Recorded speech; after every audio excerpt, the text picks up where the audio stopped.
बिस्मिल्लाहिर्रहमानिर्रहीम बिस्मिल्लाहिर्रहमानिर्रहीम। तस्बीह अल्लाह ताला की, दरूद व सलाम आखिरी नबी हज़रत मोहम्मद सल्लल्लाहु अलैहि वसल्लम पर। मैं राय आबिद अली खरड़ रास्त नुक्ता के फ़ोरम से हाज़िर खिदमत। मेरे देखने और सुनने वालों को सलाम। आज का हमारा मौजू है, अदालतों का मकसद इंसाफ की फराहमी है या इंतज़ामी मामलात में मुदाखलत। किसी भी मुल्क में अदालतों के क़याम का मकसद अवाम को इंसाफ की ना सिर्फ फराहमी है बल्कि इंसाफ अदल के साथ फराहम करना है। और ये तासर भी अवाम में जाना चाहिए कि इंसाफ होगा। अगर कोई शख्स, कोई ताकतवर शख्सियत, मुल्की या कोई क्रिमिनल शख्स कोई जुल्म करता है किसी आम शहरी के ऊपर या किसी कारोबारी शख्सियत के ऊपर या किसी मोतबर शख्सियत, मजहबी या कोई सियासी शख्सियत के ऊपर, तो उसको इल्म होना चाहिए कि कानून और उसके साथ खड़ा है और इंसाफ उसको फराहम किया जाएगा।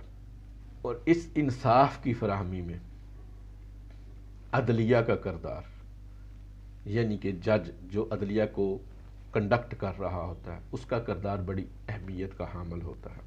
जज साहिबान को ना सिर्फ वज़ा करदा कानून के मुताबिक और उस पर अमल दरामद करते हुए इंसाफ फराहम करना होता है, बल्कि जो सवाबदीदी अख्तियारात दिए गए हैं उनको भी इंसाफ की फराहमी के लिए इस्तेमाल करना होता है, ना कि अपने ज़ाती और ज़मीर के मुताबिक, कानून की मंशा के मुताबिक उन्होंने फ़ैसले देने होते हैं। जबकि हमारे मुल्क में अदलिया अपने बुनियादी काम से हट जाती है और जो सानवी हैसियत रखते हैं उन मुकदमात के पीछे चल पड़ती है।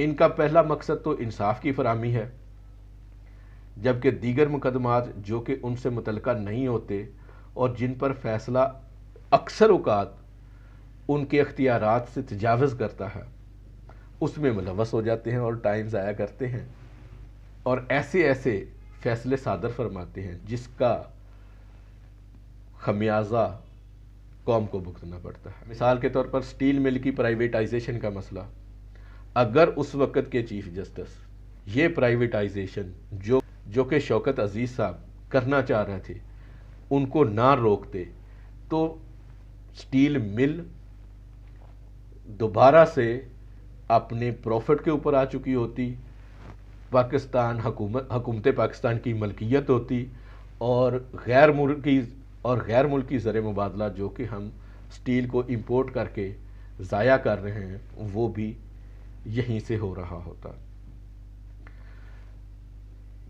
इसी तरीके से रेलवे, पीआईए की निजकारी, वापडा के bills, motorway, orange train line और कई पुलों के ऊपर हुक्म इम्तनाही देने से बहुत सारा पैसा ज़ाया हुआ और कॉस्ट ऑफ कंस्ट्रक्शन बढ़ गई, जिसका खमियाजा हम आवाम को भुगतना पड़ रहा है। ऐसे ही वो और भी काम करती हैं जो उनके इख्तियारात से भी तजावज़ करते हैं, यानी कि ऐसे मुआहदे जो इंटरनेशनल अहमियत के हामिल होते हैं, जिनके ऊपर इंटरनेशनल कानून लागू होता है, उनके अंदर मुदाखलत करते हैं और उसका खमियाजा भी अवाम को भुगतना पड़ता है। मिसाल के तौर पर रेकोडिक का मसला, कारके का मसला और दीगर ऐसे बेशुमार फैसले जिनका खमियाजा अवाम को भुगतना पड़ा और पड़ रहा है। फिर एक और काम अदलिया अपने आप से, अपने इख्तियारात से तजावज़ करके करती है।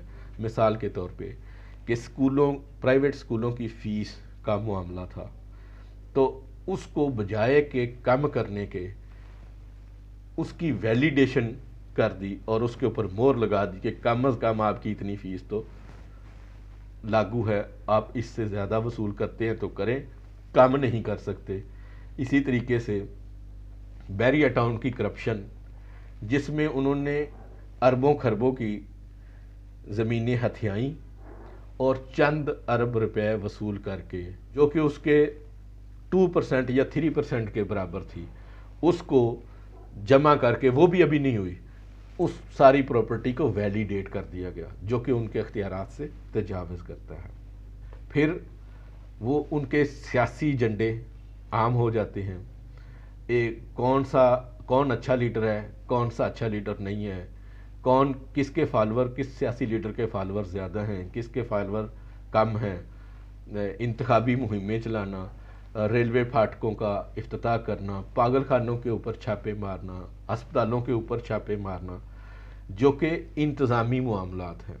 और उससे भी बढ़कर फाइनेंशियल मैटर यानी कि मालियाती मामलात के ऊपर अपने स्टे ऑर्डर्स और उनके अंदर मुदाखलत करना।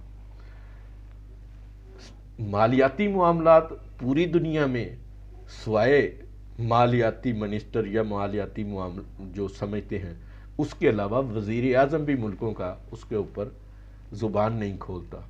हमारे यहाँ अदलिया, ब्यूरोक्रेसी और हर वो बंदा जो अपने मामले नहीं संभाल सकता, वो भी इसके ऊपर बोलता है और ये कहता है कि जनाब मईशत अगर बुरी नहीं है तो अच्छी भी नहीं है, जिसका खमियाजा ये भुगतना पड़ता है कि 6% GDP से वो कम होकर माइनस में चली जाती है। इस तरह की इंतज़ामी मुदाखलत से ना सिर्फ मुल्की मईशत और मुल्की वक़ार तबाह होता है, बल्कि दीगर ममालिक जो बैरूनी ममालिक हैं उनके अंदर भी हमारी जग हसाई होती है। मुल्क की तरक्की और खुशहाली के लिए ज़रूरी है कि अदलिया समेत हर अदारा अपने अपने दायरे जो कि आइन में मुकर्रर करदा है उसके मुताबिक चले। मुल्की मुफाद अपने अख्तियारात से बाहर आकर दूसरे अदारे को बताना ज़रूरी नहीं है, अपने आप को ही अपने अख्तियारात के अंदर करें। उम्मीद है आप वीडियो को लाइक और चैनल को सब्सक्राइब करेंगे।